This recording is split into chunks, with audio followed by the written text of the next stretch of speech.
All right, let me pull up my PowerPoint.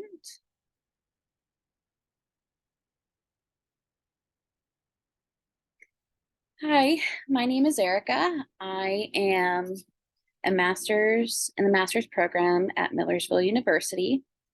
So I just figured I would quickly introduce myself since we don't really get to see each other besides two other times. But I am going to be doing my drawing connections number one today. So I thought this week's readings were very interesting. The chapters that resonated with me the most in the textbook was definitely the chapter on um, deployment, of course, and the severe and chronic injuries. So I just figured I'd give some background information just so it would kind of make sense. So I don't come my none of my parents were served in the military. Um, but both my grandfathers did. My paternal grandfather was in the Navy, and then my maternal grandfather was in the Air Force. And my current father-in-law was also in the Air Force. Now, I don't know a whole lot about, the military, so this class is definitely have been very and has been very interesting so far, and I really have enjoyed the readings and doing these activities. So one thing that really stood out to me was the little section in the book that discussed Agent Orange. And the reason that stands out to me is because my father-in-law is actually dealing with some of the side effects from that now. He's in his, I believe, late 70s. Um, so Agent Orange, it was originally created to deny cover for the enemies to hide behind. Um, but unfortunately, it was made up of different herbicides and dioxins, which of course is very harmful to our bodies. So, and right now, my father in law is experiencing issues with his lungs because he was exposed to that. And he is also, um, it's hard on hearing because he was so close to the different bombings. So he has to use like a headset that has like a microphone that I guess enhances the sound so he can hear it. But just watching him struggling with these issues make this more real for me. And I thought it was really cool that I get to learn about military social work and get to see what he experienced um, during his time in the military. So, Agent Orange is just something that I found to be very interesting in the chapters. Now, some of the other stuff that I thought was fairly interesting was regarding deployment.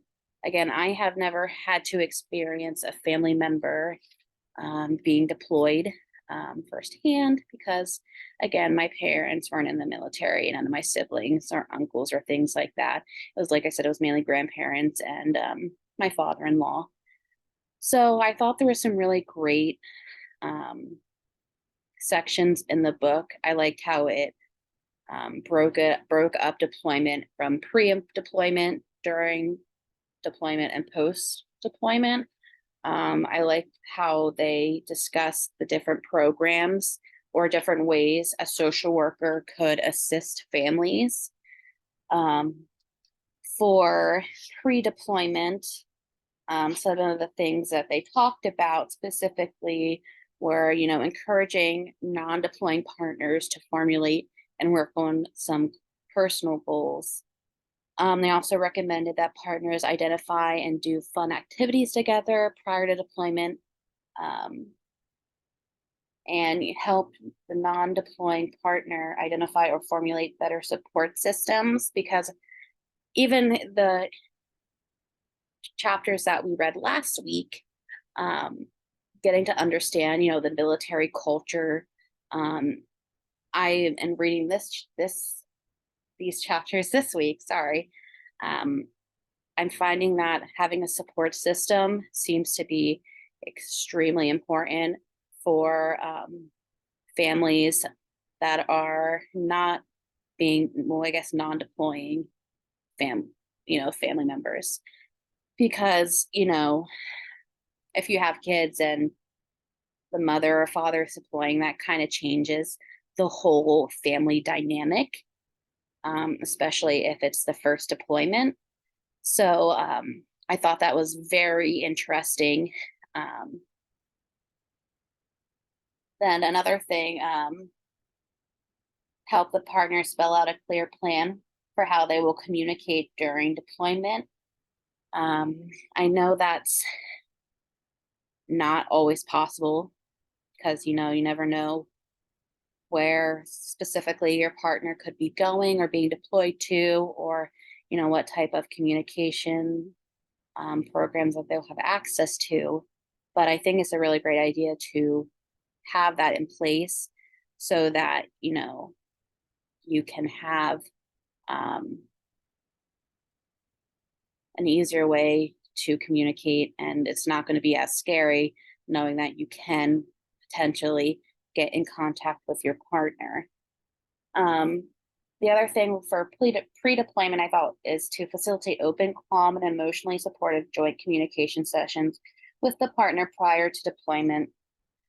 I think sitting down with your partner during um, the pre-deployment process is extremely important as a social worker to help facilitate that, because there's going to be a lot of things changing within the family, and I just think it's really important that to sit down, communicate, talk things out, and kind of getting a plan in place. So during deployment, in the book, they encouraged families to, um, while your partner is deployed or the family member is deployed, is to join support groups.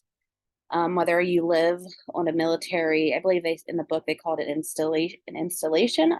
I always refer to them as a military base. But they also, um, have spouses with deployment experience lead support groups. I think that could be, really helpful because, you have experience in some of these families. This may be a first deployment. So they're potentially, it could be really scary for them. So to have someone to count on and to help them through the process, I think would be very beneficial. Target young families and reserve guard families for programs. Um, help parents focus on the children by encouraging parents to keep children informed. And then there are a few other ones that were listed here as combat social isolation, and then aid in managing possible grief reactions. So the next part that I want to talk about is, just specifically around the children. Again, I have never experienced deployment, so I don't know what it's like, but I know that for kids, it has to be scary knowing that you have, especially if it's a parent going over. So the fact that it's saying to keep the kids informed, I think is really, really awesome, because kids just don't completely understand. And sometimes just knowing the truth can be very helpful. So for post deployment, I know reunification could be really hard just because the member could have been gone for months, or so to come back and try to readjust into civilian life can't be easy. So some of the things that they could work on is clarifying boundary issues, so spouses can maintain separate identities and privacy is allowed and accepted.